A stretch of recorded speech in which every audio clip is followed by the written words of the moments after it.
संयोग आज बुझेछ। अरू पनि एक दुईटा संयोगहरू छन्। अस्ति मात्रै म 5 थरको यस्तै भेलामा म कार्यक्रममा गएको थिएँ। हाम्रा भौतिक योजना तथा यातायात मन्त्री बसन्त कुमार नेवाङजी त्यहाँ हुनुहुन्थ्यो।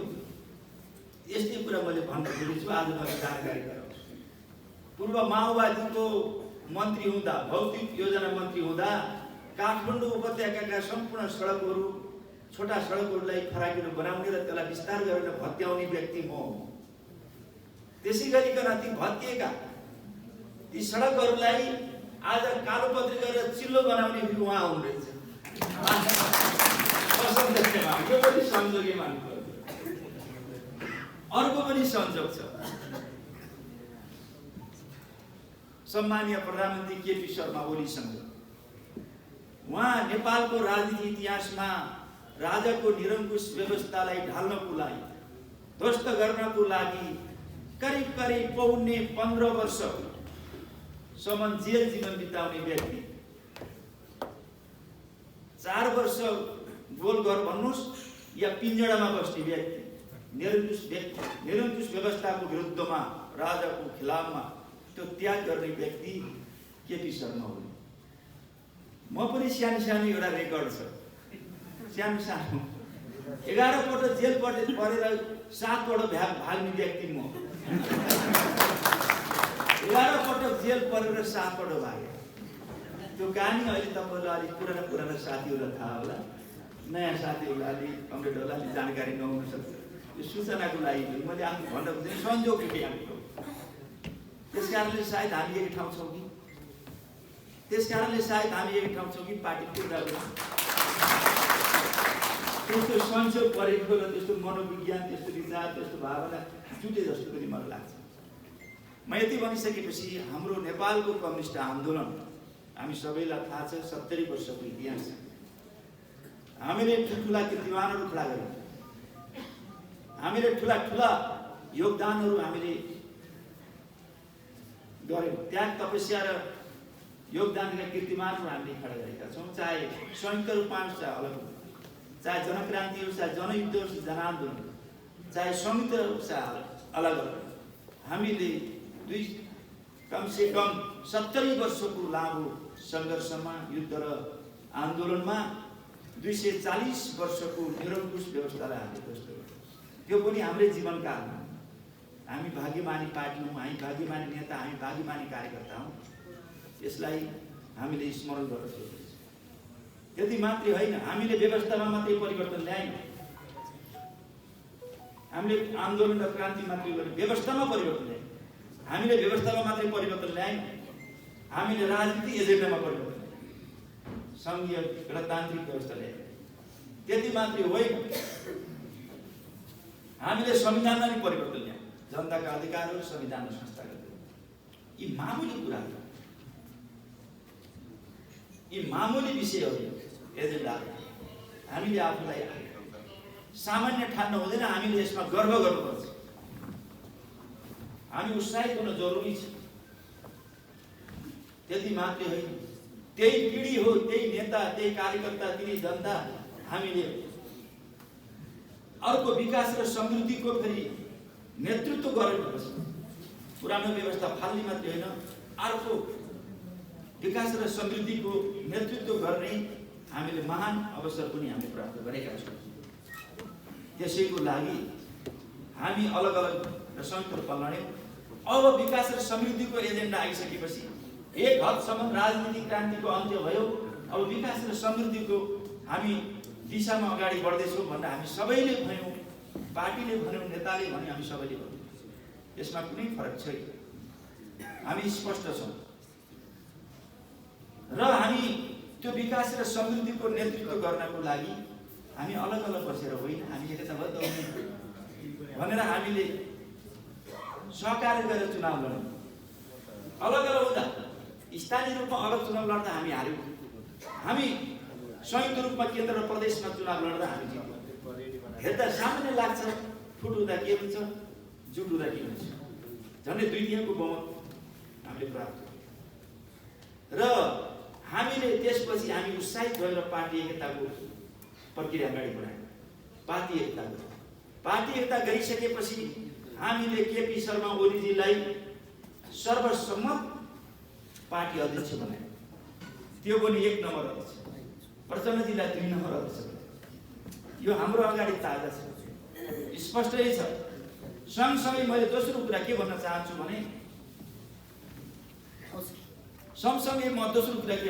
भने हामी संसदीय दलको नेतामा सर्वसम्मत प्रचण्डजीको प्रस्तावमा, माधवजीको समर्थनमा संसदको रोस्टममा उभिएर उहाँले भन्नु, एकजनाले समर्थनको प्रस्ताव राख्नुभयो केपीजीलाई प्रधानमन्त्रीको लागि, माधवजीले समर्थन गर्नुभयो, हामीले ताली दियौँ। हामी पार्टी अध्यक्ष र प्रधानमन्त्री, हामीले 1 नम्बर अध्यक्ष र प्रधानमन्त्री सर्वसम्मतले गरे। अनि पार्वतीजीले भने जस्तै 2 वर्षसम्म सरकार बदल्न नमिल्ने भएको कारणले 2 वर्षसम्म चुप लागेर बस्ने, भित्रभित्र अन्डर करेन्ट त छँदै थियो, भित्रभित्र लफडा त छँदै थियो, बाहिर नदेखाउने रूपमा चलिरहेको थियो। जब 2 वर्ष काट्यो, लफडा सुरु भयो, भित्रभित्र चलेको करेन्ट बाहिर आयो। र अब कसरी त्यो चाहिँ सत्ता हस्तान्तरण गर्ने भने, सत्ता प्राप्त गर्ने भनेर त्यहाँ खेलहरू सुरु हुन थाले। अर्को चुनाव या महाधिवेशन पार्टी अध्यक्ष र प्रधानमन्त्रीको लागि पर्खिन सक्नु भएन साथीहरू, नेताहरू सक्नु भएन, हतारो भयो। र पार्टी एकताको जो सहमति विपरीत, म्यान्डेट विपरीत उहाँहरूले त्यस्तो खालको हरकतहरू गर्न थाल्नुभयो। यो हामी सबैलाई थाहा छ। पार्टी एकताको हाम्रो सहमति के थियो? 5 बुँदामा छ। विधान र प्रतिवेदन भए पनि 5 बुँदामा स्पष्ट छ। पहिलो चाहिँ के थियो भने पार्टी एकता गर्दा 2 अध्यक्ष छन्, के गर्ने भन्दा हामीले 2 अध्यक्ष प्रणाली बनायौँ। केपी शर्मा ओलीलाई प्रथम अध्यक्ष, दोस्रो अध्यक्ष प्रचण्ड। यो पनि हामीले दोस्रो विचारमा के गर्ने? 21औं शताब्दीको जनवाद र जनताको बहुदलीय जनवाद अलग अलग भन्दै आएको थियो। त्यसकारणले हामीले एउटै बनाउने भन्नु, सहमति गर्ने, जनताको जनवाद हुने, आफ्ना राजनीतिक र वैचारिक धारहरूलाई, विचारहरूलाई हामीले महाधिवेशनमा छलफलको विषय बनाउने भन्नु। यो हामी सबैलाई जानेका छौँ। तेस्रो कुरा, हामीले निर्णय गर्दा बहुमतबाट गर्ने कि सहमतिबाट गर्ने भन्ने प्रश्न उठ्यो। हामीले सहमतिबाट गर्ने भने लेनिनवादी संगठन सिद्धान्तमा बहुमतबाट गर्ने भन्ने हुन्छ। तर चाहिँ हामीले के भने सहमतिबाट किन गर्यौँ भने हाम्रो त्यो बाध्यता थियो अथवा आवश्यकता थियो। किन आवश्यकता थियो भने हामीले पार्टी एकता गर्दा 60-40 को रेसियोमा बनाउनु भने 60% हैसियत पूर्व एमालेको, 40% हैसियत पूर्व माओवादी। त्यसकारणले बहुमतबाट गर्ने हो भने त 60-40%ले त आफ्नो निर्णय गर्दै जान्छ, 40%लाई अन्याय हुन सक्छ भनेर पूर्व माओवादीलाई मध्यनजर गरेर सहमति गरेरबाट निर्णय गर्ने भन्ने व्यवस्था हामीले गर्यौँ। यो हामी सबैले थाहा। अनि चौथो कुरा हामीले के गर्यौँ भन्दा सरकारको विषयमा के गर्ने भन्ने भन्दा त्यही 60-40 को माध्यम अनुसार आलो पालो गर्ने भयो। अनि पाँचौं कुरा महाधिवेशन 2 वर्षभित्रमा गर्ने, त्यो पनि सहमतिको महाधिवेशन गर्ने। त्यहाँ पनि 60-40 को रेसियो भएको हुनाले सहमतिबाट बन्यो, कसैलाई अन्याय नहोस् र माओवादीलाई अन्याय नहोस् भने यी हामीले व्यवस्था गरेका थियौँ। यो व्यवस्थाको विपरीत उहाँहरूले यो अनुशासनलाई तोड्नु भयो। के को लागि तोड्नु भयो? किन स्ट्रगल भयो? किन अन्तर्विरोध भयो भन्दा कुनै विचार, राजनीति, योजना, कार्यक्रम, विधि, प्रक्रिया, मापदण्ड या राष्ट्र, जनता, विकास, समृद्धि, कोरोना भाइरस या बाढी पहिरोसँग त्यो बहस है, त्यो अन्तर्विरोध है। केवल पदको लागि कसैलाई राष्ट्रपति चाहियो, कसैलाई अध्यक्ष चाहियो, कसैलाई प्रधानमन्त्री चाहियो। केपीजीले भन्नुभएको थियो प्रधानमन्त्री चाहने भने अर्को निर्वाचन गर्नुहोस्, अध्यक्ष चाहने भने महाधिवेशन छिटो गरौँ, सहमतिको महाधिवेशन कला गराउने गरौँ। म आगामी चुनावमा पनि उठ्दैन, तपाईहरु म महाधिवेशन अगाडि बढ्दैन, तपाईहरु उठ्नुहोस् भन्ने स्पष्ट भन्नुभयो। तर उहाँहरु मान्नु भएन। जब उहाँहरुले अब के गर्न थाल्नुभयो भने अब प्रधानमन्त्री पुष्पकमल दाहाल प्रचण्डलाई बडा जवाफ थियो, नजर उहाँ त्यहाँ लगाइरहनु भएको थियो। त्यस कारणले त्यो प्राप्त कसरी गर्ने? पहिले त आलो पालो छँदै थियो, उहाँ फुर्किएर उहाँ दिइहाल्नु भयो पहिला। अनि पार्वतीले बताइसक्नु भयो, सचिवालयको बैठकमा कसैलाई जानकारी नदिने, केपीजीलाई पनि जानकारी नदिकन उहाँले के गरिदिनु भयो भने अब देशमा राजनीति स्थिरताको लागि केपी शर्मा ओली 5 वर्षको लागि प्रधानमन्त्री हुने, उहाँ नहुने राजनीति अस्थिरता हुन्छ, स्थिरताको लागि 5 वर्ष प्रधानमन्त्री। बडा दानी हुनुभयो, बडा क्या उदार क्या राम्रो व्यक्ति भनेर चाहिँ उहाँ सबैले राम्रै मानेको देखिन्छ। तर त्यहाँ उहाँको पछाडि पाप रहेछ भन्ने कुरा बुझ्छ। उहाँले किडनी ट्रान्सप्लान्ट गर्नुपर्ने भन्ने बाध्यता थियो, डाक्टरले भनेका थिए। पुरानो किडनीले काम ट्रान्सप्लान्ट गरेको किडनीले काम गरेन भन्ने थियो।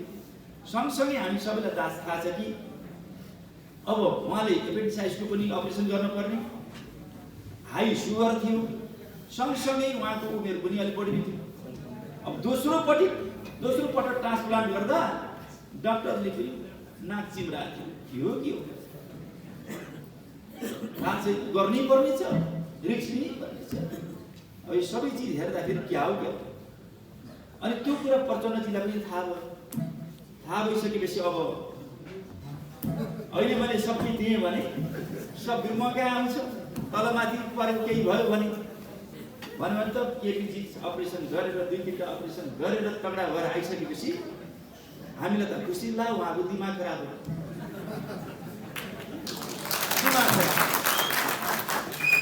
बिग्रियो एउटा त्यहाँबाट। अब त सम्भव छैन, दिइसकियो। अब कसरी प्राप्त गर्ने भने एमाले भित्र 2टा चिरा छ, माधव टोली र ओली टोली। अब माओवादी पूर्व माओवादी केन्द्र एक जिक्का छ, मेरो मुठीमा छ भन्ने ठानेर उहाँले माधव टोलीसित मिलेर केपीजीलाई अपदस्थ गर्ने, पार्टी अध्यक्ष र प्रधानमन्त्रीबाट हटाउने भन्ने उहाँले त्यो निष्कर्ष निकाल्नु। त्यो वास्तवमा पार्टी एकताको म्यान्डेट विपरीत सहमतिबाट जाने भनिएको छ। अनि पछि समीकरण बनाउने, गठबन्धन गरेर केपीलाई अपदस्थ गर्ने बहुमत सिद्ध गरेर भन्ने खालको जुन किसिमको सोच अनुसार अगाडि बढ्नुभयो, त्यो चाहिँ बडा विडम्बना। पार्टी एकताको म्यान्डेट विपरीत, अनुशासन विपरीत, एकता विरोधी हरकत भयो। किन त्यसको एउटा पद पनि भन्न सक्नु भएन? किन गठबन्धन गरिसकेपछि झलनाथजीलाई राष्ट्रपति, माधवजीलाई अध्यक्ष अनि प्रचण्डजीलाई प्रधानमन्त्री चाहियो। अनि पछि केपीलाई सबै पदबाट फालिसकेपछि नै पाइन्छ त्यो, भने त भागवटा पुग्दैन। त्यस कारणले उहाँले लगनगाँठो गराउनु र आक्रमण गर्न सुरु गर्नु। उहाँले आक्रमण गर्नु भने उहाँलाई अपदस्थ गर्नु। त्यसो गर्न सुरु गरेपछि हामीले विरोध गर्यौँ। सुरुमा विरोध गर्ने मैले, त्यसो गर्न हुँदैन भनेर विरोध गर्ने अभियान चलाइयो। अभियान चलाउँदा के छ भन्नुहुन्छ भने हामी निर्णायक जस्तो भयौँ। 14 जना स्थायी कमिटीका सदस्य, सचिवालय सहितको 14 जनाको स्थायी कमिटी सदस्यको हाम्रो टिम बन्यो। अब त्यो त निर्णायक भइहाल्यो। अब कसैलाई फुट्न नदिने। यो पार्टी हामीले बीचमा यो पार्टी एकताको अभियानमा नहिँडेको भए, हामी त्यो निर्णायक नभइदिएको भए यो पार्टी अहिले होइन कि जेठैमा फुट्यो, असारमा फुट्यो। उहाँहरूले सचिवालयमा, स्थायी कमिटीमा, केन्द्रीय समिति र सांसदमा, सङ्घीय सांसदमा कहीँ मेजोरिटी बनाउने स्थिति बनेन। उहाँले सक्नु भएन। नसक्ने भइसकेपछि उहाँहरू अल्मलिँदै त्यसपछि आक्रमण गर्न सुरु गर्यो। कहिले 3 बुँदा, कहिले 7 बुँदा, कहिले 18 बुँदा आक्रमण। नालायक किसिमका, नाजायज किसिमका छुट्टा खालका आरोप तपाईँले पढिसक्नु भएको छ, बाहिर आएछ। आक्रमण गर्न थाल्नु। अनि पछि हामीले पार्टी एकताको पक्षमा अभ्यास गर्दै गयौँ। प्रचण्ड, माधव, ओली र अरू झलनाथ लगायतका वामदेव सबैलाई हामीले भेट्ने, हामीले क्याम्पेन सुरु गऱ्यौँ। अनि माधवजी कहाँ गयो? होइन, माधवजी यस्तो गर्न भएन, तपाईहरुले त अब के छ भने पार्टी एकताको सहमतिलाई उल्लङ्घन गर्नु भयो भने उहाँले त्यो सुन्ने पक्षमै हुनु। उहाँले के भन्नुहुन्छ भने म जो आउँछ कति आएको जो आउँछ खाली फकाउने कुरा गर्छ र उधारो कुरा गर्छ। म उधारो मान्छु, मलाई नगद नारायणमा चाहिन्छ, मलाई क्यासमा चाहिन्छ। अलिअलि त झगडा पनि अनि प्रचण्ड कहाँ गयो होइन, मिलाउनु पर्यो, सहमति गर्नु पर्यो, पछाडि फर्किनु पर्यो भन्यो होइन, मिल्छ। उहाँको पनि शिष्ट भाषा मिल्छ।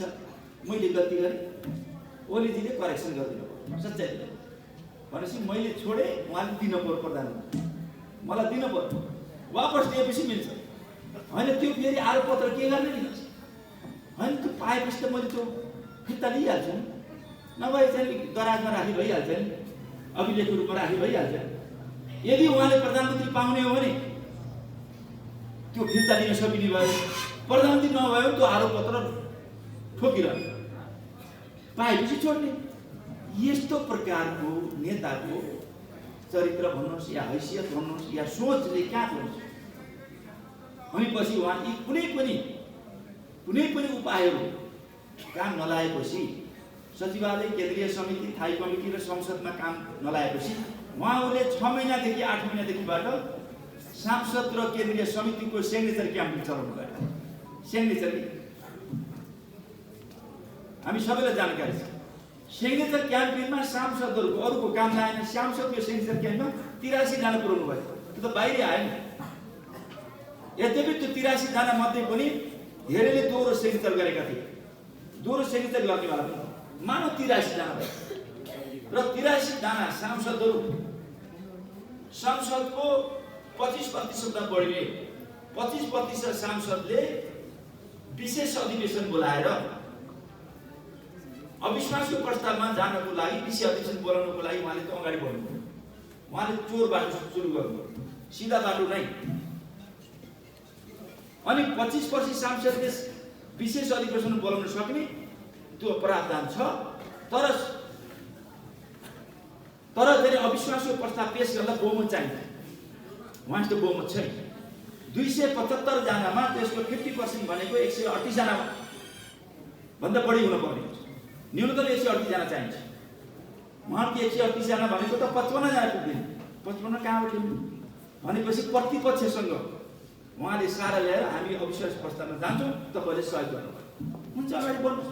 किन प्रतिपक्षले पार्टी फुटाइदिनु छ, भाँडदुलो पार्नु छ, सरकार घेराउनु छ भनेपछि यो प्रतिपक्षको काँधमा चढेर आफ्नै प्रधानमन्त्री, सर्वसम्मत पार्टी पहिलो अध्यक्षलाई अपदस्थ गर्ने जुन किसिमको हरकत गर्नुभयो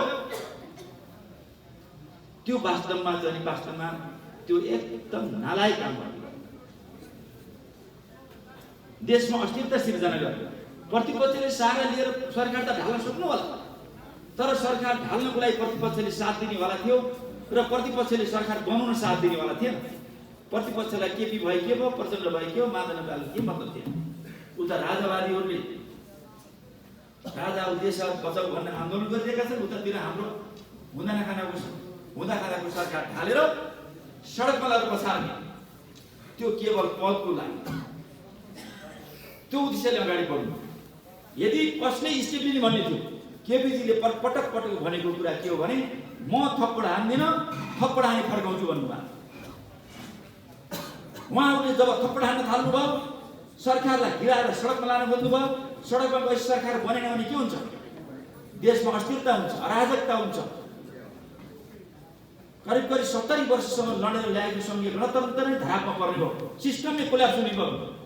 त्यस्तो किसिमको हरकत गर्नु त्यो हुन्छ भन्ने कुरा उहाँले बुझ्नु भयो र त्यो हरकत गरिसकेपछि सिस्टम नै कोल्याप्स हुने, देशमा अराजकता हुने, अस्थिरता हुने, काम गर्न नदिने, विकास समिति नहुने, गरेका कामको पनि प्रचार नगर्ने, खाली हात खुट्टामाथि बाँधिने, कचकच गरिरहने, गनगन गरिरहने, आरोपपत्र पेश गरिरहने, यो भइसकेपछि अनि कुनै राजनीतिक नियुक्ति र सरकारले पुनर्गठन गर्न नदिने,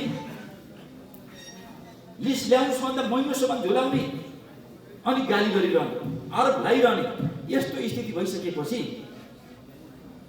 प्रधानमन्त्रीका सामान्य एउटा मात्र उपाय थियो कि संसद विघटन, त्यस्तो संसदलाई विघटन गरेर नयाँ जनादेशमा जानु भनेको त्यो बाहेक अर्को थियो, त्यो बाहेक अर्को विकल्प थिएन। र नयाँ जनादेशमा जाने, संसद विघटन गर्ने र नयाँ जनादेशमा जाने कुरा त्यो प्रगतिशील कदम। संसद सरकार ढालेर सडकमा लगेर सिस्टम कोल्याप्स गर्ने कुरा त्यो पछि ब्याङ्क सोच, त्यो प्रगतिशील सोच होइन। त्यस कारणले हामीले यो कुरा जनतालाई बुझाउँ। अहिले उहाँहरूले हाहाकार मचाइरहनु भएको छ कि असंवैधानिक कदम भयो।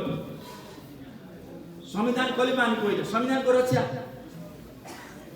संविधानको रक्षा कसरी हुन्छ?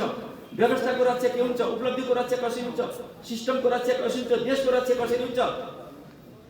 विकास निर्माणको निरन्तरता रक्षा कसरी हुन्छ भन्दाखेरि दुईतिरका तरबार, एकजना माधव नेपालजीले एकजना प्रचण्डजीले तरबारले अगाडि बढ्नुभयो केपीजीलाई हान्नुभयो। केपीजीले खुट्टाले खिचडीका बाँधिदिए त सडकमा बसाए।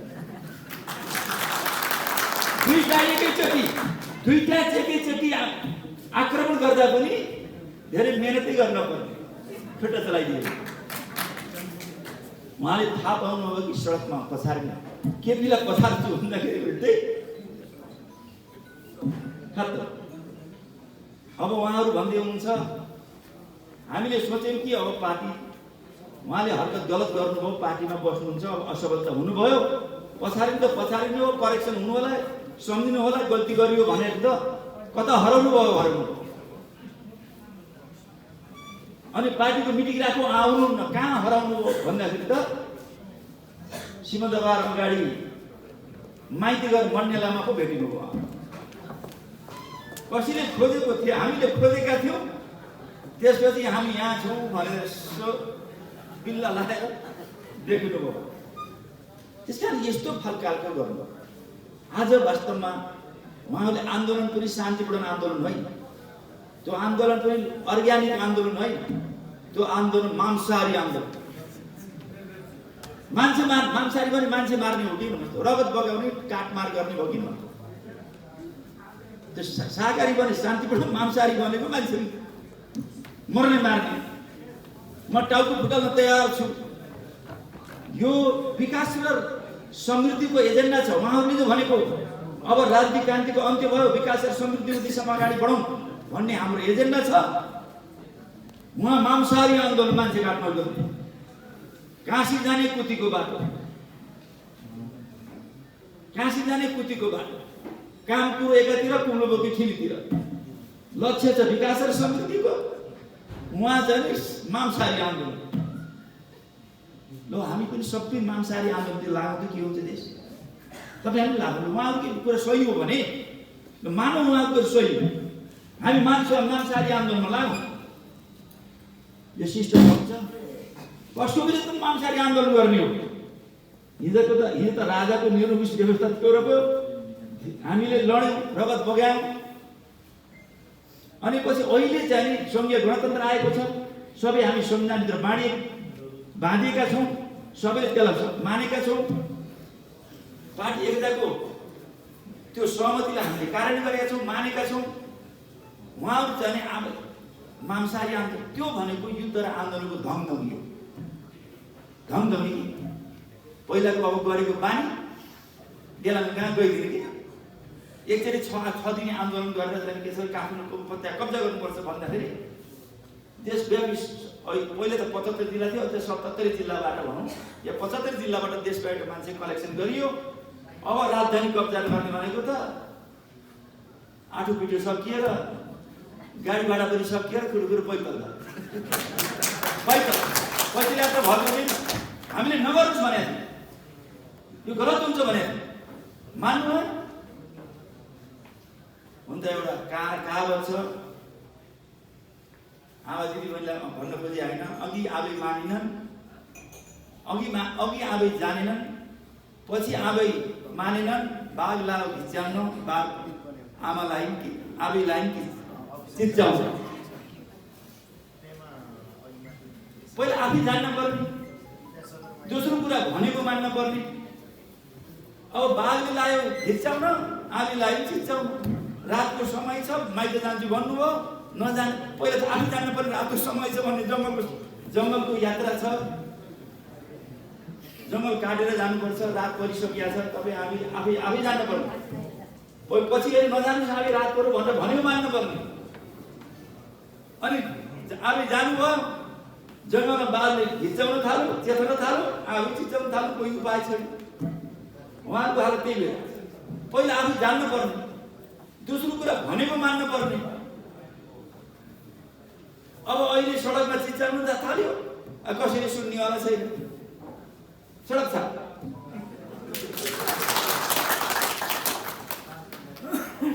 जाडोको समय छ, कोरोनाको महामारी छ, त्यो चिसा भुइँमा सडकमा बस्ने मान्छेलाई निमोनिया हुने डर छ। निमोनिया हुने मान्छेलाई कोरोनाले धेरै दाग्छ।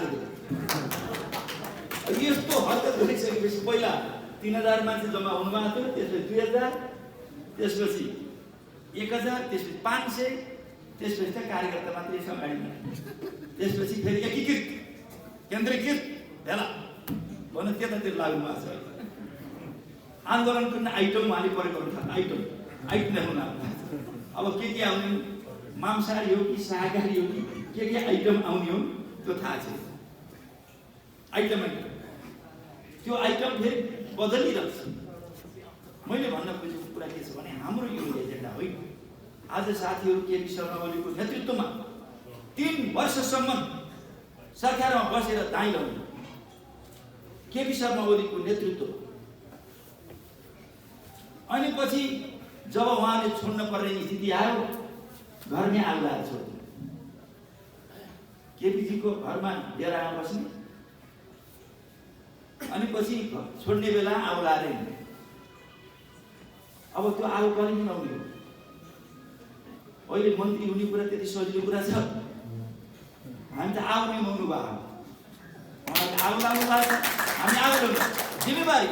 यो देशको सिस्टम बचाउन, व्यवस्था बचाउन, संविधान बचाउन, विकास निर्माणलाई र समृद्धिलाई बचाउन कसैले गर्न पर्यो नि। अहिले सहज छ मन्त्री बन्ने कुरा। झन् 1 महिनाभन्दा बढी भइसक्यो, म 2 वेतन नबनाउँ क्या। अनि 1 महिनाभन्दा बढिसक्यो, म धेरै मन्त्रालयमा टाइम दिन सकिरहेको छु। उहाँले भद्रको पाल्नु। उहाँको सिद्धान्त के छ भने एकता, संघर्ष, रूपान्तर, फेरि आक्रमण, फेरि महाविपत्ति, यस्तो के हो, यस्तो सङ्कट सिर्जना गर्ने। सङ्कट सिर्जना गर्ने भनिसकेपछि अब हाम्रो मुख्य नेता हुनुहुन्छ, यो चाहिएको प्रचण्डजीलाई प्रधानमन्त्री, माधवजीलाई अध्यक्ष चाहिएर यो यस्तो भएको। यो कुनै विचार विधि र राजनीति, राष्ट्र जनतासँग कुनै सरोकारको विषय छैन। अब हामीले उहाँले त गलत गर्नुभयो भनौँ न, के कारणले उहाँलाई समर्थन गर्ने? उहाँले यो पार्टी एकता विरोधी, कुनै विचार र राजनीति नभएर पद प्रतिष्ठाको लागि उहाँले जो हरकत गर्नुहुन्छ भने त्यसको लागि समर्थन गर्न पर्ने त कुनै गुन्जाइस छैन। आफूले बनाएको घरलाई आफै भत्काएर, तोडेर, जलाएर हिँड्नुहुन्छ भने त्यो बचाउने हाम्रो कर्तव्य हो कि होइन? त्यस कारणले हामीले यो कर्तव्य निर्वाह